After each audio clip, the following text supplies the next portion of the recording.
Baiklah, shalom untuk kita semua. Kita akan mendengarkan firman Tuhan. Yang akan kita dengarkan adalah firman Tuhan yang hidup, bukan firman Tuhan yang mati.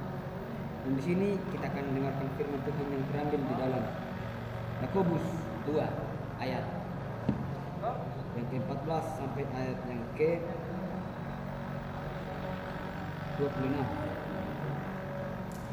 Ini ayat yang sangat panjang dan kemungkinan saya tidak bisa membacanya karena ini sangat panjang. Dan di sini saya akan mengambil tema, yaitu iman harus nyata.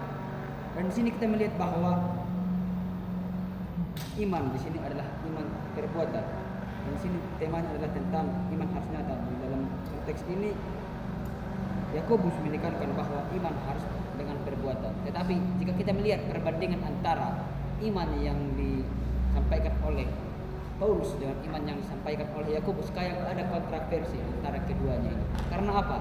Di sini Yakobus menekankan dengan perbuatan. Tetapi jika kita lihat di dalam konteks iman menurut Paulus, iman itu yang menyelamatkan bukan karena perbuatan, tapi karena iman saja. Itu sangat ditekankan oleh Rasul Paulus. Rasul Paulus menekankan bahwa iman yang menyelamatkan itu bukan karena perbuatan, tapi karena kita diselamatkan karena iman saja. Itu perbuatan menyusul. Dan di sini kita melihat bahwa Yakobus menekankan perbuatan dalam iman. Kita mengetahui bahwa Yakobus ini adalah saudara daripada Yesus, anak dari Maria.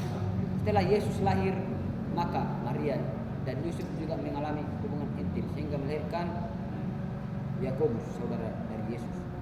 Dan dilihat di sini kita melihat apa perbedaan daripada pendapat dari Paulus dan pendapat dari Yakobus.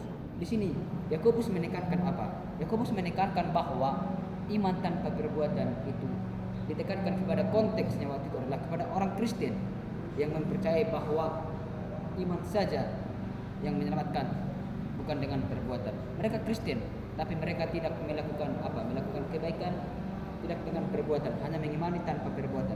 Tetapi di dalam konteks Rasul Paulus di sini menekankan bahwa bukan perbuatan, karena konteksnya di situ adalah para hukum Taurat. Waktu itu mereka hanya menekankan apa? Menekankan perbuatan saja tanpa mengimani. Oleh karena itu ini hanya konteks tempat, konteks siapa yang menerima kitab ini, sehingga kayak pada perbedaan. Tapi di sini kita melihat bahwa setelah kita melihat ini ada dua yang dapat kita pelajari dari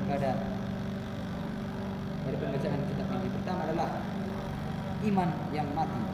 Di sini kita lihat dari ayat yang ke-14 sampai ayat yang ke-23. Di sini ada iman yang tidak apa? Iman yang tanpa perbuatan, iman yang mati. Kita bisa melihat bahwa iman yang mati ibaratkan seperti apa? Seperti bunga tanpa air. Jika bunga itu tidak disiram dengan air, otomatis dia akan mati, dia akan layu. Begitu juga dengan iman kita tanpa perbuatan kita, itu akan mati, akan layu. Tidak ada artinya itu. Oleh karena itu Yakobus menuntut kepada jemaatnya yang di perantauan. Kita mengetahui bahwa Yakobus menulis surat ini kepada jemaat-jemaat di perantauan yang mereka mengaku Kristen, tapi mereka tidak berbuat sesuai dengan apa yang diperintahkan oleh Yesus. Untuk itu kita melihat bahwa di sini kita harus apa? Kita harus melihat bahwa jika iman tanpa perbuatan itu adalah mati.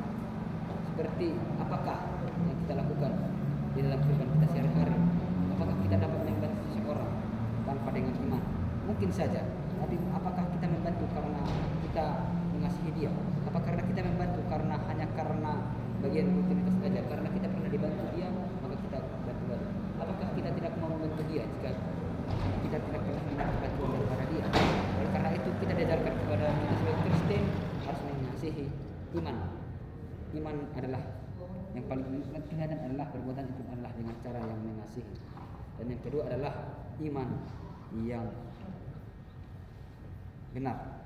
Dan di sini di ayat yang ke-23 sampai ayat yang ke-26 ini melihat bahwa tokoh-tokoh Alkitab yang mempunyai iman dengan apa? Dengan mereka berbuat seperti apa? Seperti Ishak.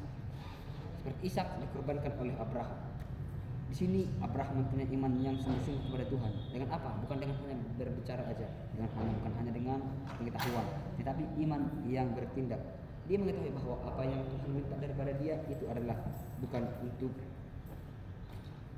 penderitaan dia, tapi ini untuk apa? Ini hanya untuk menguji apakah Abraham ini benar-benar mempunyai iman yang sungguh-sungguh kepada Tuhan. Dan benar Abraham ini adalah orang yang beriman dengan perbuatan, sehingga dia dijuluki dengan bapak orang percaya.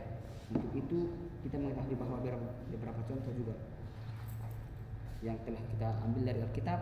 Untuk itu biarlah iman kita itu iman yang berbuah, yang nyata. Shalom. Untuk itu mari kita berdoa dan bersyukur Tuhan, kebaikan Tuhan mengajarkan kepada kami untuk beriman, bukan hanya di pengetahuan, di pikiran, tapi bertindak itu harus kami lakukan. Untuk itu biarlah kami bertindak sesuai dengan tindak Tuhan. Amin.